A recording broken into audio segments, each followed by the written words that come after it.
संवाद साहित्य तरफ विश्व पखाल दिवस पालन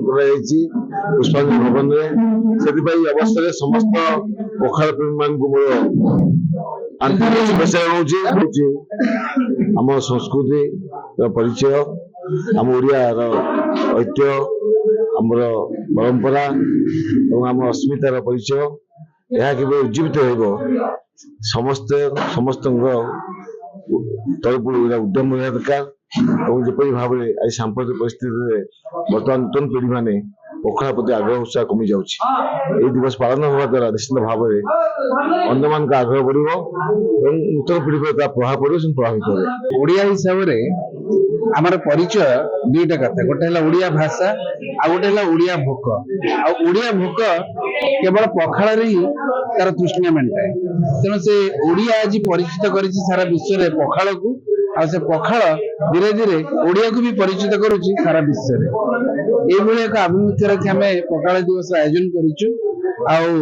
जगन्नाथ संस्कृति रे जगन्नाथ जो प्रिय खाद्य भितर जो खाद्य अच्छी 60 पौटी भोग तो 56 भोग भितर भी आमर दही पखाल अच्छी टंक तोराणी अच्छी तेणु ये जो जगन्नाथ संस्कृति को परिचित करने पखाल दिवस बहुत महत्व अच्छी। पखाल दिवस कथा कहले पखाल कथा कहले आम मार कथा मन पड़े कि बापार से कथा भी मन पड़े आम छोट परिवार से समय थिला जो पखाल भितर आलू आनी समय अभाव समय भितर आम प्रतिपोषण होते से समय आम बहुत पूर्व पुरुष थिला बर्तमान किंतु आम दिवस हिसाब से 365 दिन दिवस हो गलानी से प्रति दिवस नहीं गले आम ऐतिह्य परंपरा किंबा आम अस्मितार कथा जो पड़े आम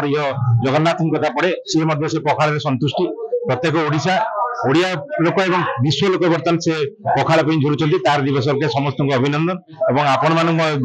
अशेष साधुवान आपण मैंने पहुंची पखाल दिवस गौरवान्वित आहरी कर। मोबाइल फोन और सांगसाथी आपण पिलाटीर पाठपढ़ा और कैरियर को प्रभावित करुच्ची कि आपण से विवृत कि तेबे आज ही आसतु आपण चाहूबा मन लगी संपूर्ण आवासिक स्कूल